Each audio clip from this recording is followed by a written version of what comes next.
নিতেছে, এখনো 2 মাস না আসতে টেন্ডার নিয়ে চাকরি থেকে বরখাস্ত করতেছে বিনা কারণে, বিনা অপরাধে। আমাদের বোনেরা প্র্যাকটিক্যালি ছুটি পায় না, বছরকে আমরা ঘন্টার পর ঘন্টা ডিউটি করতেছি, কিন্তু আমরা বেতন পাই না ঠিক মতো। আমরা সারা বাংলাদেশ থেকে প্রতিটি সরকারি দপ্তর, অধিদপ্তর এবং পরিদপ্তরে আউটসোর্সিং এর মাধ্যমে, প্রকল্পের মাধ্যমে এবং ডেলি বেসিক মাধ্যমে আমাদের নিয়োগ দেওয়া হয়েছে। আসলে শুরুতেই আমাদেরকে বলা হয়েছিল যে আমরা দীর্ঘদিন কিছুদিন চাকরি করার পরে আমাদেরকে স্থায়ী করা হবে। মূলত সেই আমরা প্রায় 8 বছর, 10 বছর, 12 বছর যাবৎ প্রতিটি দপ্তরে আমরা শ্রম দিয়ে আসছি। আমাদেরকে ন্যূনতম একটা বেতন দেওয়া হচ্ছে মাত্র। আসলে 18 নীতিমালা অনুযায়ী আমাদেরকে যে বেতন দেওয়ার কথা ছিল সেই বেতনটাও আমাদেরকে দেওয়া হয় না। যদিও বা 18 এই নীতিমালা জারি করে আমাদেরকে কবর দেওয়া হয়েছে। আমরা আজকে সেই কবর থেকে আমাদের নিজেদেরকে মুক্ত করার উদ্দেশ্যে সারা বাংলাদেশ থেকে প্রতিটি সরকারি দপ্তর, অধিদপ্তর এবং পরিদপ্তর থেকে আজকে এই ঢাকাতে আমরা সমবেত হয়েছি। আমরা চাই বহাল চাই, চাকরি বহাল চাই, আর ঠিকাদার আমরা চাই না। আমাদের চাকরি যেন আমরা পূর্ণ বহাল চাই, এবং আমাদের চাকরি যেন ঠাই থাকে, ঠাই চাই আমাদের চাকরি। আমরা ঠিকাদার চাই না, ঠিকাদার দাসপথ আমরা থাকতে চাই না। আমরা বেতন দিব সরকার, ঠিকাদারের কি দরকার আমাদের? আমরা সরকারের আন্ডার থাকতে চাই এবং ঠিকাদার বেতন চাই, এটাই আমাদের দাবি। যে এই দাবি নিয়ে আজকে আমরা ডক্টর ইউনূস দিবে। হ্যাঁ, ডক্টর বর্তমান যে সরকার আছে, ডক্টর ইউনূস, সে দেখবে। সে তো আমাদের কথা দিছে যে আমাদের চাকরি যাবে না, কিন্তু তারপর তো আমাদের চাকরি চলে গেল।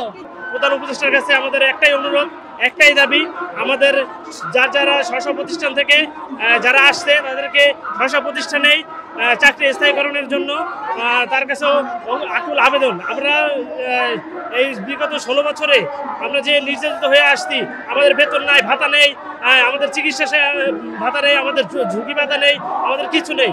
আমরা ঝড় বৃষ্টি, এই যে করোনার ভিতরে আমরা ডিউটি করছি, আমাদের হাতের ভিতরে লাশ।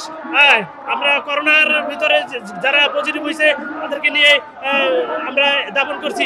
আমাদের ভাতা দেওয়ার কথা বলছিল এই স্বৈরাচার সরকার, আমাদের কিছু দেয়নি। ঠিক আছে, আমাদের একটাই দাবি, আমরা যে প্রতিষ্ঠান থেকে এখানে আমরা জড়ো হয়েছি, আমাদের একটাই দাবি হচ্ছে আমাদের স্ব প্রতিষ্ঠানে আমাদের চাকরি স্থায়ীকরণ করে দিবে।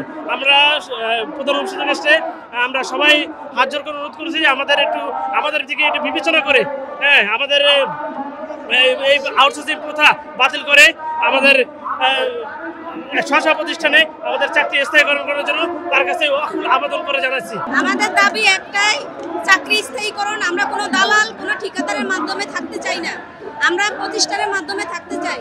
আমাদের বেতন দিবে সরকার। আমরা প্রতিষ্ঠানে চাকরি করি, সেই প্রতিষ্ঠান থেকে আমরা বেতন পাবো, কিন্তু আমাদের যে ন্যায্য যে বেতন আমরা সেটা পাই না।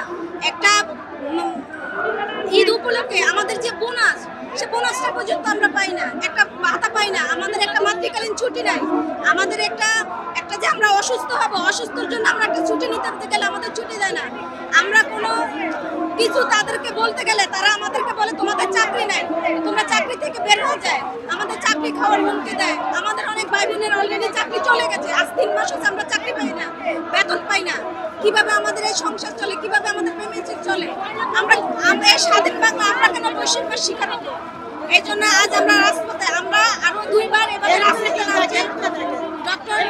প্রধান উপদেষ্টা ডক্টর ইউনূস স্যার আমাদের আশ্বাস দিয়েছিলেন যে উনি একটা পদক্ষেপ নেবে, কিন্তু উনি আমাদের বিষয়ে কোনো পদক্ষেপ আজ পর্যন্ত নেয়নি।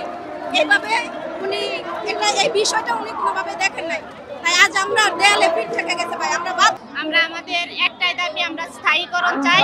আর আমাদের যে মধ্যপন্থা ঠিকাদার আছে, ঠিকাদার যাতে বাতিল হয়, আমরা এই দাবিতে আজকে আমাদের কর্মসূচি অবস্থান করছি। আমরা যে আউটসোর্সিং কর্মী, আমাদের কোনো দাবি একটাই, আমাদের ঠিকাদার মুক্ত করতে লাগবে। ঠিক আছে, এখানে আমাদের 3 বছর পর আমাদের চাকরি চলে যায়, আমাদের চাকরি থাকে না কোনো সময়। আমরা পল্লী সমিতিতে আছি, পল্লী সমিতি থেকে আমরা মনে করেন যে আমাদের চাকরি, আমাদের নিয়মিত যারা আছে তারাও একই বেতন পায় 40,000 50,000, আমরা পাই 16,000। আমাদের ঠিকাদার সবই খেয়ে নেয়। ঠিক আছে, ঠিকাদার মুক্ত আমরা করার জন্য এই রোড অবরোধ আমাদের দাবি একটাই, ঠিকাদার মুক্ত করতে হবে। ঠিকাদার মুক্ত আমরা চাই। আমাদের 3 বছর না, আমাদের 2 বছর ভিতরেও যদি মনে চাই যে সে ঠিকাদার চাকরি খেয়ে ফেল দেবে, চাকরি খেয়ে ফেল দিতে পারে। আমাদের একটাই দাবি ঠিকাদার মুক্ত, ঠিক আছে? কোনো বোনাস ফানাস কোনো কিছুই নাই, কোনো বোনাসও নাই, কোনো বোনাসও নাই, কোনো কিছুই নাই। আমাদের পল্লী বিদ্যুৎ সমিতিতে আমরা আছি 400-500 লোক, সেখানে আমাদের কোনো ই নাই। যেখানে নিয়মিত চাকরি করে সে পায় 40,000 টাকা বেতন, কেউ পায় 45,000 টাকা বেতন, আমরা পাই 16,000 টাকা, অনলি 16,000 টাকা। 16,000 টাকা বেতন পাই, তার উপর থেকে মনে করেন যে আমাদের ফ্যামিলি চলে না। বুঝতেই তো পারেন যে এখনকার বাজার কি রকম, বাজারের আর্থিক সহযোগিতা মানে আমাদের কোনো কিছুই নাই। তারপরে মনে করেন যে আমাদের 3 বছরে না, আমাদের 17 জনের চাকরি শেষ, নোয়াখালী লক্ষ্মীপুর ওরা চাকরি শেষ। আমাদের 3 বছর অর্ধে হয়ে গেছে, আবার আমাদের আন্দোলন সংগ্রামের জন্য আমাদের আবার 1 বছর উদ্রে বাড়াইছে। আজকে যদি এই আন্দোলন সফল না হয়, কালকে আমরা গেলে আমরা চাকরি শেষ, আমাদের চাকরি অবশ্যই শেষ হয়ে যাবে। এই কারণে আমাদের অবরোধ।